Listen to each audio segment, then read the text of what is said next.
মা নেই, কেউ নেই, এই কথাটা বলতে খুব ছোট লাগে, কিন্তু এর ভেতরে লুকিয়ে আছে অসীম শূন্যতা।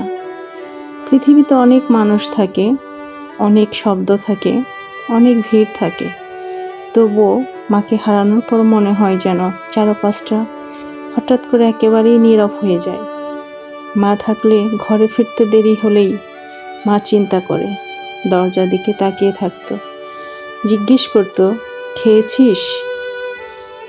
এখন সেই প্রশ্নটা আর কেউ করে না।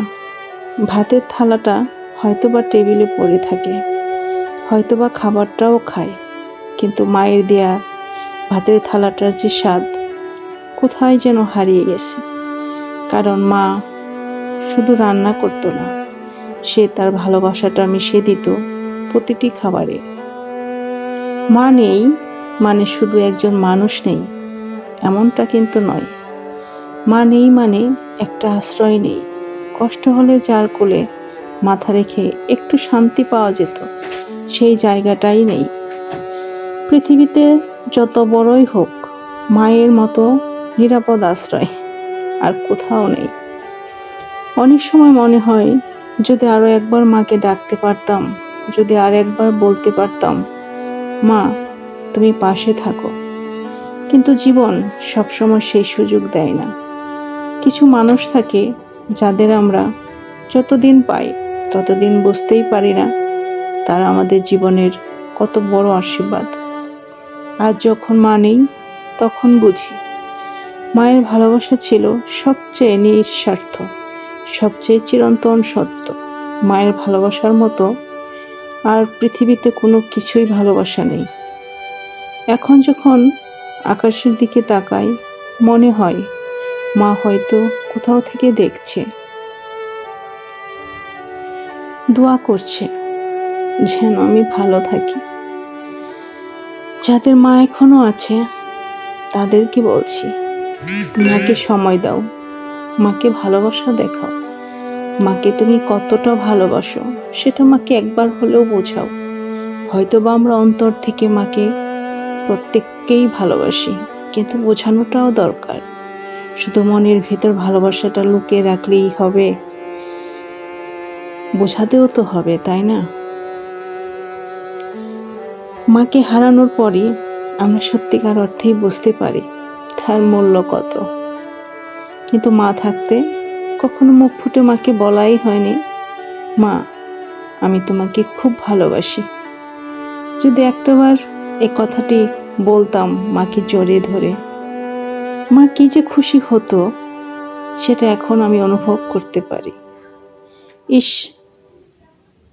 ঈশ্বর যদি আরেকটাবার আমাকে সুযোগ দিত মাকে কাছে পাবার, বিশ্বাস করেন অনেক যত্ন করে রাখতাম।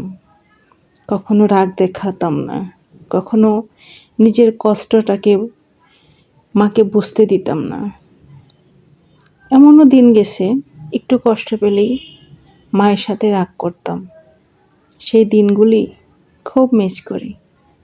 আহারে কত না সুখের দিন ছিল, বুঝতেই পারিনি কত বড় আশ্রয় ছিল।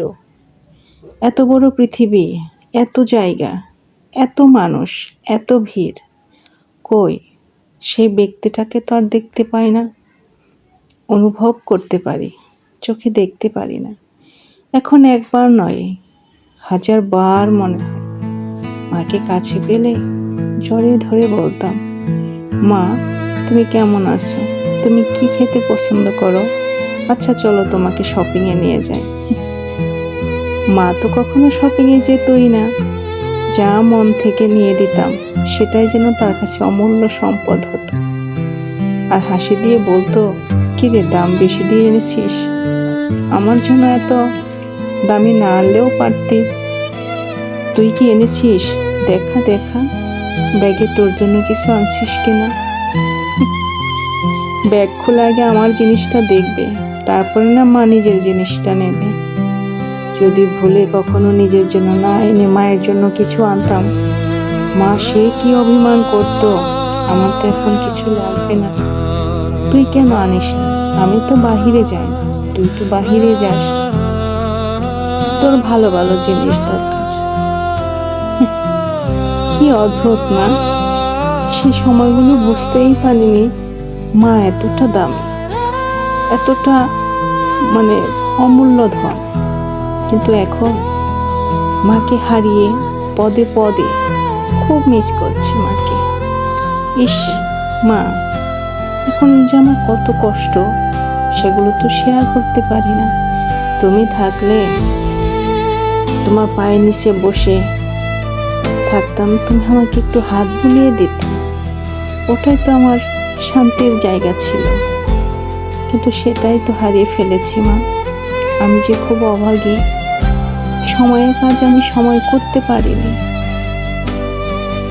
তোমাকে বোঝাতেও পারিনি আমি তোমাকে কতটা ভালোবাসি। আসলে মায়ের ভালোবাসাটা মাকে বোঝাতে হয়।